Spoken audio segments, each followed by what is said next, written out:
पहलगाम चरमपंथी हमले के बाद भारत और पाकिस्तान के बीच तनावपूर्ण स्थिति बनी हुई थी और ये अटकलें लगाई जा रही थी कि हो सकता है कि भारत और पाकिस्तान के बीच युद्ध हो, और युद्ध हुआ भी, यानी दोनों देश एक दूसरे के खिलाफ युद्ध का बिगुल फूंक चुके हैं और दोनों देश एक दूसरे के खिलाफ युद्ध कर रहे हैं, यानी कि दोनों देश एक दूसरे को रिटेलिएट कर रहे हैं। ऐसे में IMF यानी कि इंटरनेशनल मॉनेटरी फंड ने पाकिस्तान को 8,500 करोड़ रुपए यानी कि करीब $1 बिलियन रुपए देने की घोषणा की है।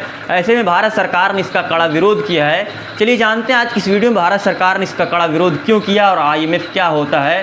Hello everyone, this is Mohammad Umair और स्वागत है आज के एपिसोड में, जहां हम करेंगे न्यूज़ की बात एजुकेशन के साथ। सबसे पहले हम बात करते हैं IMF क्या होता है। अगर हम IMF की बात करें तो इसका मतलब होता है इंटरनेशनल मॉनेटरी फंड। अगर हिंदी में बात करें तो इसका मतलब होता है अंतर्राष्ट्रीय मुद्रा कोष। अंतर्राष्ट्रीय मुद्रा कोष की कल्पना 1944 ईस्वी में संयुक्त राष्ट्र में ब्रिटेन वुड्स सम्मेलन में की गई थी।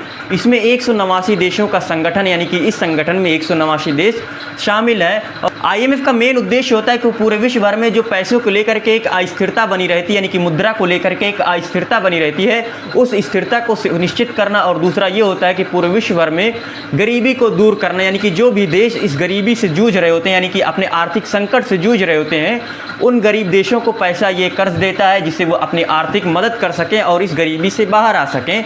और आइए चलते हैं अपनी इस न्यूज़ पर, जिसमें IMF यानी कि इंटरनेशनल मॉनेटरी फंड की बैठक में पाकिस्तान के लिए $7 बिलियन की निधि से करीब $1 बिलियन यानी कि 8,500 करोड़ रुपए देने की घोषणा की गई, जिसको लेकर के भारत सरकार ने इसका कड़ा विरोध किया है। हालांकि औपचारिक रूप से भारत सरकार कभी भी किसी देश को पैसे देने के लिए आपत्ति नहीं जताई है, लेकिन अभी भारत और पाकिस्तान के बीच युद्ध चल रहे हैं, तो ऐसे में भारत सरकार ने इसका कड़ा विरोध किया है और इस बैठक में अपने आप को अनुपस्थित रखा और इस पर आपत्ति जताई है। इवन भारत सरकार ने IMF के कार्यक्रमों की प्रभावशालीता पर भी चिंता जताई है। उन्होंने ये कहा है कि आपने 1989 से लेकर के आज तक, यानी कि इन 35 सालों में पाकिस्तान को बहुत सारे पैसे दिए, लेकिन क्या इन पैसों का यूज़ पाकिस्तान ने अपनी आर्थिक विकास के लिए किया? नहीं किया। अगर पाकिस्तान ने इन पैसों का यूज़ अपनी आर्थिक विकास और आर्थिक वृद्धि के लिए किया होता तो दोबारा IMF के दरवाजे पर उसे भीख मांगने की ज़रूरत नहीं पड़ती। और ये बात सच है कि पाकिस्तान ने इन पैसों का यूज़ कभी भी अपने आर्थिक विकास और आर्थिक वृद्धि के लिए नहीं किया, उसने टेरर फंडिंग के लिए किया।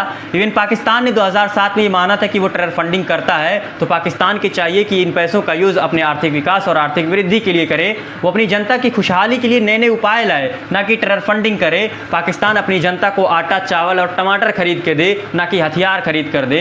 और भारत सरकार द्वारा उठाए गए कदमों की हम सराहना करते हैं कि भारत सरकार। तो आज की इस वीडियो में इतना ही। आई होप आपको वीडियो अच्छी लगी होगी। मिलते हैं नेक्स्ट वीडियो में, तब तक के लिए जय हिंद।